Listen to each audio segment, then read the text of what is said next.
नमस्कार दोस्तों, बहुत बहुत स्वागत है आप सभी मित्रों का दिव्य सृजन स्पिरिचुअल के प्रातः 7 बजे कथाओं की श्रृंखला में। दोस्तों, आज की कथा का शीर्षक है 10 प्रकार की सृष्टि का वर्णन। विदुर जी ने कहा, मुनिवर, भगवान नारायण के अंतर्धान हो जाने पर संपूर्ण लोकों के पितामह ब्रह्मा जी ने अपने देह और मन से कितने प्रकार की सृष्टि उत्पन्न की। भगवान, इनके सिवा मैंने आपसे और जो बातें पूछी हैं उन सब का भी क्रमशः वर्णन कीजिए और मेरे सब संशयों को दूर कीजिए, क्योंकि आप सभी बहुयोग्यों में श्रेष्ठ हैं। सूत जी कहते हैं, शौनक जी, विदुर जी के इस प्रकार पूछने पर मुनिवर मैत्रेय जी बड़े प्रसन्न हुए और अपने हृदय में स्थित उन प्रश्नों का इस प्रकार उत्तर देने लगे। श्री मैत्रेय जी ने कहा, अजन्मा भगवान श्री हरि ने जैसा कहा था, ब्रह्मा जी ने भी उसी प्रकार चित्त को अपने आत्मा श्री नारायण में लगाकर 100 दिव्य वर्षों तक तप किया। ब्रह्मा जी ने देखा कि प्रलयकालीन प्रबल वायु के झकोरों से जिससे वे उत्पन्न हुए हैं तथा जिस पर वे बैठे हुए हैं वह कमल तथा जल काँप रहे हैं। प्रबल तपस्या एवं हृदय में स्थित आत्मज्ञान से उनका विज्ञान बल बढ़ गया और उन्होंने जल के साथ वायु को पी लिया। फिर जिस पर स्वयं बैठे हुए थे उस आकाश व्यापी कमल को देखकर उन्होंने विचार किया कि पूर्व कल्प में लीन हुए लोगों को मैं इसी से रचूंगा। तब भगवान के द्वारा सृष्टि कार्य में नियुक्त ब्रह्मा जी ने उस कमल कोश में प्रवेश किया और उस एक के ही भू भुव स्वः ये 3 भाग किए। यद्यपि वह कमल इतना बड़ा था कि उसके 14 भवन या इससे भी अधिक लोकों के रूप में विभाग किए जा सकते थे। जीवों के भोग स्थान के रूप में इन्हीं 3 लोकों का शास्त्रों में वर्णन हुआ है। जो निष्काम कर्म करने वाले हैं उन्हें मह, तप, जन और सत्यलोक रूप ब्रह्मलोक की प्राप्ति होती है। विदुर जी ने कहा, ब्रह्मन, आपने अद्भुत कर्मा विश्वरूप श्री हरि की जिस काल नामक शक्ति की बात कही थी, प्रभु उसका कृपया विस्तार पूर्वक वर्णन कीजिए। श्री मैत्रेय जी ने कहा, विषयों का रूपांतर बदलना ही काल का आकार है। स्वयं तो वह निर्विशेष अनादि और अनंत है। उसी को निमित्त बनाकर भगवान खेल खेल में अपने आप को ही सृष्टि के रूप में प्रकट कर देते हैं। पहले यह सारा विश्व भगवान की माया में से लीन होकर ब्रह्म रूप में स्थित था। उसी को अव्यक्त पूर्ति काल के द्वारा भगवान ने दोबारा पृथक रूप से प्रकट किया है। ये जगत जैसा अब है वैसा ही पहले था और भविष्य में भी वैसा ही रहेगा। इसकी सृष्टि 9 प्रकार की होती है तथा प्राकृत वैकृत भेद से 1/10वीं सृष्टि और भी है, और इसका प्रलय काल द्रव्य तथा गुणों के द्वारा 3 प्रकार से होता है। अब पहले मैं 10 प्रकार की सृष्टि का वर्णन करता हूँ। पहली सृष्टि महत्त्व की है। भगवान की प्रेरणा से सत्वादि गुणों में विषमता होना ही इसका स्वरूप है। दूसरी सृष्टि अहंकार की है, जिससे पृथ्वी आदि पंचभूत और ज्ञानेंद्रिय और कर्मेंद्रियों का उत्पत्ति होती है। तीसरी सृष्टि भूत सर्ग है, जिसमें पंच महाभूतों को उत्पन्न करने वाला तन्मात्र वर्ग है रहता है।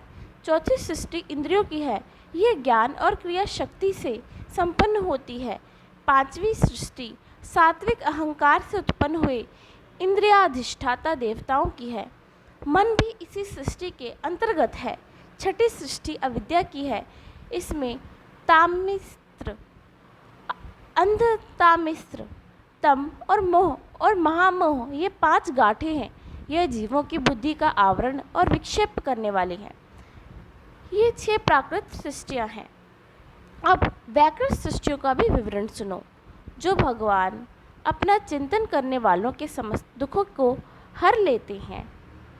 ये सारी लीला उन्हीं श्री हरि की है। वह ही ब्रह्मा के रूप में रजोगुण को स्वीकार करके जगत की रचना करते हैं।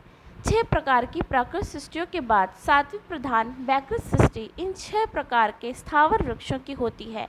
वनस्पति, औषधि, लता, त्वक्सार, विरुद्ध और ध्रुव।